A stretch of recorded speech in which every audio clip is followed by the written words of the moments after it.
Equation of continuity. The equation of continuity express the law of conservation of mass in fluid dynamics. जो equation of continuity है वो law of conservation of mass जो होता है उसको follow करती है.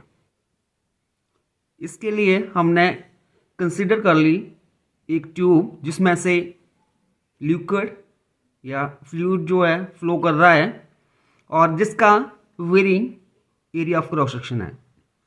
At point A let A1 be the area of cross section of the tube and V1 be the velocity of the liquid that can flow through the tube.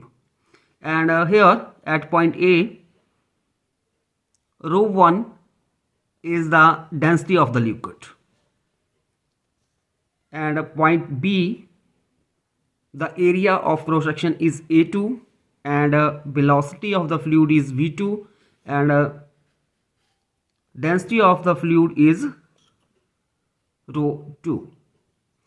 हमने एक pipe ले ली और इसमें से जो है लिक्विड जो है वो फ्लो कर रहा है और जो पॉइंट ए है यहाँ पे जो एरिया हमने कंसिडर कर लिया A1, वेलोसिटी जो है फ्लूइड की या लिक्विड की वो V1 ले ली और यहाँ पे जो डेंसिटी है ऑफ द लिक्विड वो रो 1 ले ली. जब हमने अनदर पॉइंट ले लिया B, यहाँ पे जो वेलोसिटी हो जाएगी फ्लूइड की वो V2 मान ली और एरिया ऑफ क्रॉस सेक्शन जो है यहाँ पे A2 आ जाएगा और जो डेंसिटी होगी लिक्विड की रो 2. इस तरह से आप लिख सकते हो consider liquid flowing in a tube of varying area of cross section as shown in this figure 1. At point A, A1 is the area of cross section of the tube, B1 velocity of flow of liquid, rho 1 density of the liquid. At point B, A2 area of the cross section of the tube, B2 velocity of the flow of liquid and rho 2 be the density of the liquid. Then we know that velocity is equal to displacement over time.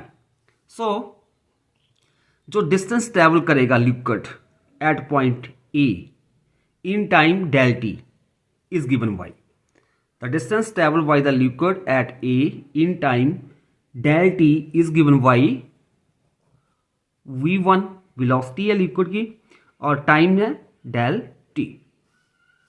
This is question number 1. Now mass of liquid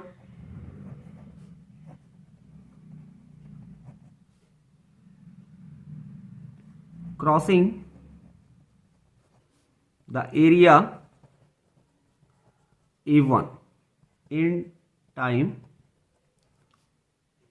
del t at point A is given by. जो point A के ऊपर यहाँ से जो जितना भी आपके पास fluid जो पास आउट हो रहा है उसका जो मास होगा वो हमारे पास आ जाएगा. दिस इज इक्वल टू, हम जानते हैं जो डेंसिटी होती है density is equal to mass per unit volume. So mass हो जाएगा equal to density into volume और this is equal to volume multiply density and this is equal to, और जो वॉल्यूम होगा वो हो जाएगा एरिया मल्टीप्लाई डिस्टेंस होता है तो यहाँ पर डिस्टेंस जो आ जाएगी V1 del t, V1 del t और डेंसिटी जो है ए पॉइंट के ऊपर वो हमारे पास है रो 1. सो रो 1 और जो मास जो है उसको हमने ले लिया del m1 के साथ. थोड़ा इसको रीरेज कर देते हैं, del t को इस साइड लेके जाएंगे तो डिवाइड बाई हो जाएगा del m1 over del t. This is equal to A1 V1 rho 1. This is equation number 2.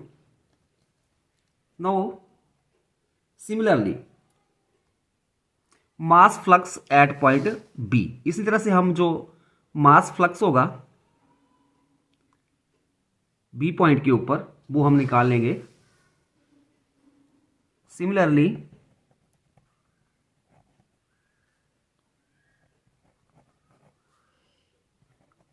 mass flux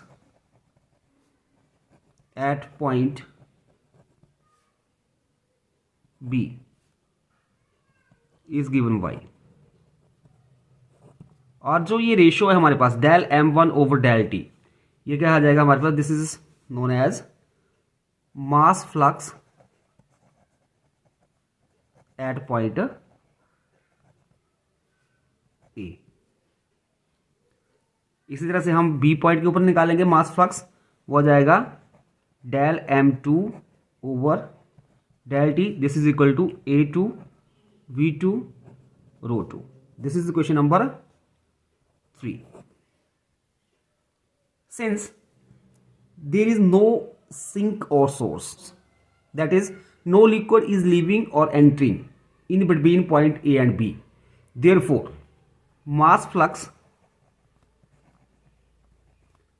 at point A equal to mass flux at point B means अभी हमारे पास ए और B point के बीच ना तो liquid कहीं से outside से enter करना है ना ही लीव कर रहा है। सो जो मास फ्लक्स होगा एट पॉइंट ए किसके बराबर होगा, mass flux at point B. Then by using equation 2 and 3 we get A1 V1 rho 1 equal to A2 V2 rho 2। Since liquid is incompressible,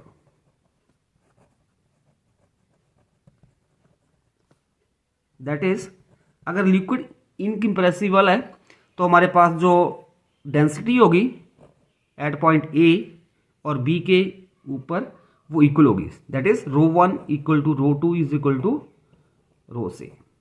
so here तो हमारे पास ये equation number 4 becomes, then equation 4 becomes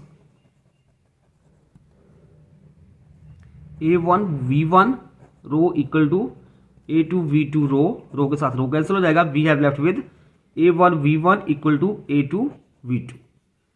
This implies AV is equal to constant. So this is the equation of continuity.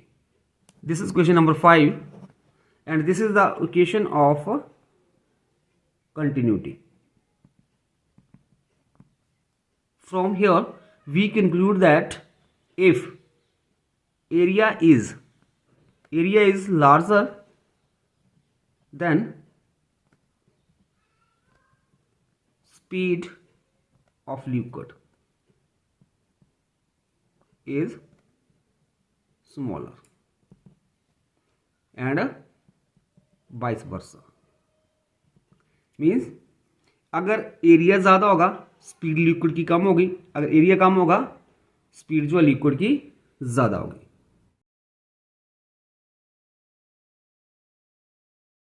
Now let us take an example based on the equation of continuity. An oil is flowing in a circular pipe of radius 5.0 centimeter at a rate of 10 liter per second. Calculate first the speed of oil in the tube. Second, if the radius of pipe is reduced to 3.0 centimeter, calculate the speed and the volume of flow rate in the narrow pipe. Assume oil is incompressible. So first of all, understand the statement. In this question we have given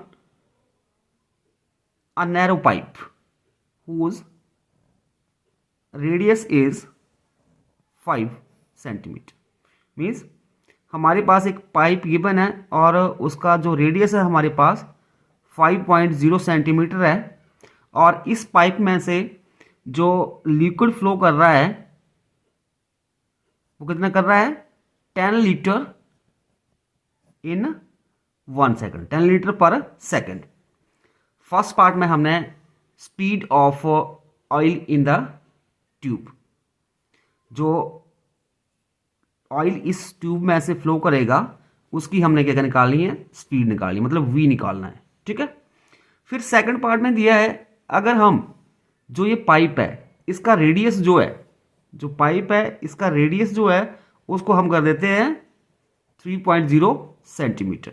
तो जो इसमें से oil flow करेगा उसकी हमने क्या निकालनी है, स्पीड निकालनी है, और उसको हम मान लेते हैं v2 और इसको v1 ले लिया हमने। सो फर्स्ट पार्ट के लिए हमारे पास सोल्यूशन हो जाएगा, जो रेडियस है पाइप का उसको मैंने r1 के साथ लिख लिया और कितना है वो 5.0 सेंटीमीटर। अब हम सेंटीमीटर को मीटर में चेंज करेंगे, तो 5 divided by 100, so this is equal to 5 multiply 10⁻⁻² metre आ जाएगा। Area of cross section of pipe, जो ये फर्स्ट पाइप है इसका एरिया मैंने A1 ले लिया और सेकंड का A2 आ गया। ठीक है, जो फर्स्ट पाइप का जो एरिया था A1 आ गया, this is equal to circular है तो हमारे पास आ जाएगा pi r square. This is equal to pi की वैल्यू मैंने 3.14 भर ली, मल्टीप्लाई हो जाएगा आर स्क्वायर, तो आर कितना है 5 मल्टीप्लाई 10⁻⁻² का स्क्वायर। जब हम इसको सॉल्व करेंगे तो हमारे पास आ जाएगा ये 78.5 इंटू 10⁻⁻⁴ मीटर स्क्वायर आ जाएगा। Now the time rate of change of volume, this is equal to A1 V1 और this is equal to given है हमारे पास 10 litre per second. So this is equal to 10⁻⁻² metre cube per second and this is equal to 10⁻⁻² metre cube second inverse. So speed of oil, जो speed होगी oil की V1, this is equal to 10⁻⁻² over E1, this is equal to 10⁻⁻² over A1 हमने निकाल लिया है 78.5 into 10⁻⁻⁴, और जब हम इसको सॉल्व करेंगे तो हमारे पास आ जाएगा 1.27 मीटर सेकंड इनवर्स। अभी क्वेश्चन का जो सेकंड पार्ट है, इस केस में जो रेडियस है हमारे पास वो है हमारे पास 3.0 सेंटीमीटर में, इसको फिर हम मीटर में चेंज करेंगे तो डिवाइड बाय कितना कर देंगे 100 के साथ, this is equal to 3 into 10⁻⁻² metre हो जाएगा। और जो एरिया आएगा उसको हमने A2 माना है, तो this is equal to pi और रेडियस R2 है तो R2 का square, this is equal to 3.14 into R2 that is 3 multiply 10⁻⁻² का स्क्वायर। और जब हम इसको सॉल्व करेंगे तो हमारे पास आ जाएगा 28.26 multiply 10⁻⁻⁴ metre square. So V2 आ जाएगा, V2 is equal to A1 V1 over A2, this is equal to, क्योंकि हमारे पास according to equation of continuity A1 V1 equal to A2 V2 हो जाएगा। इसको रिड्यूस कर लेंगे हम तो हमारे पास V2 is equal to A1 V1 over A2 आ जाएगा, this is equal to 10⁻⁻² 28.26 multiply 10⁻⁻⁴ and this is equal to 3.54 metre second inverse.